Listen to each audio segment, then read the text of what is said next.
Hey everybody, KMO here with another Out of My Head video, and today I'm going to respond briefly just to a portion of a podcast conversation that I listened to this morning. This came via Vasa, who posted it to the C-Realm podcast discussion group on MeWe. I will try to remember to put a link to that in the description below. This program, Econ Talk, is one I've heard of, but I don't listen to it regularly, and on it, the host, Russ Roberts, talks with Shoshana Zuboff, author of The Age of Surveillance Capitalism, a book about which I've spoken many times in these videos. And in it, Russ Roberts, it's a fairly, as Vasa describes it, as an adversarial conversation, and it is. It's respectful, but it's also adversarial. And in it, Russ Robert gives what I found to be a rather remarkable example of, it's an analogy for surveillance capitalism. He says his washing machine is broken. So he calls a washing machine repair guy and asks him to come on out and look at it. And the repair guy says, hey, this is a new business model. I'll come out, I'll look at your machine, and I'll either fix it or I'll replace it for free. Doesn't cost you anything.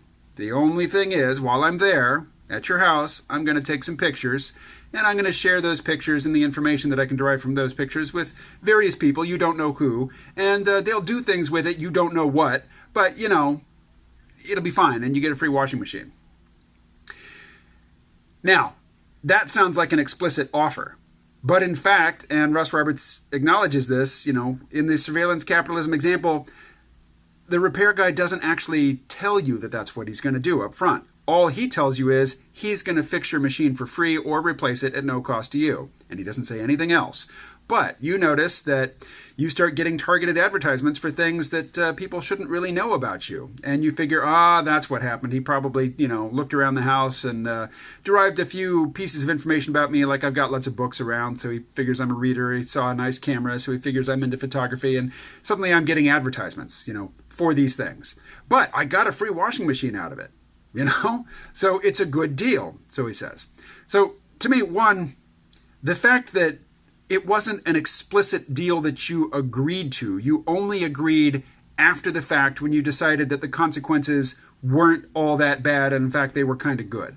You were happy with the consequences, so therefore you retroactively approve the arrangement.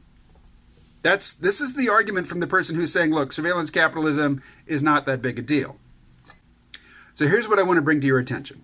One, again, Russ Roberts admits, in his example that he never consented to this arrangement beforehand. He's only deciding after the fact that things aren't that bad. What's he using as data? What's his data? His data is his personal experience. He notices that he's getting certain types of advertisements which seem to be, very specifically targeted to him. Here's the thing, though. That's just the tip of the iceberg. The piece that you see, as Shoshana Zuboff describes it, what Google and Facebook and these other companies are doing with your data behind the scenes is a black box. And you're not the customer either. They take data from you that they didn't ask your permission to collect.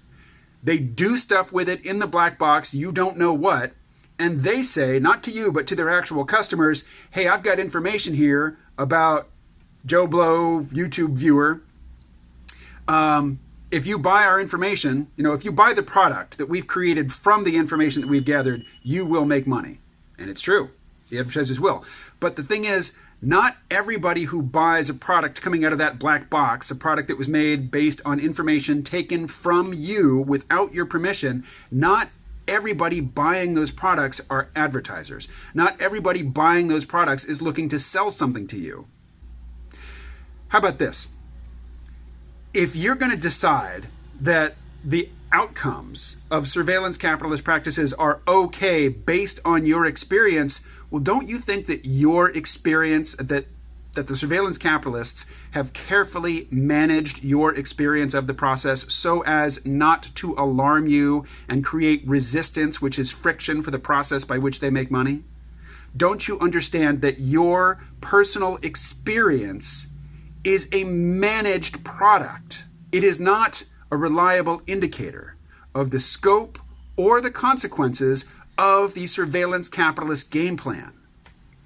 And here, please consider this. If you have entertained the thought, well, if the product of surveillance capitalism is just targeted advertisements, I still have the agency. It's still up to me whether or not I buy the products. It's just that a lot of these products are going to seem really appealing to me because, they're targeted ads. But still, my agency is untouched because I get to decide whether or not to buy the product.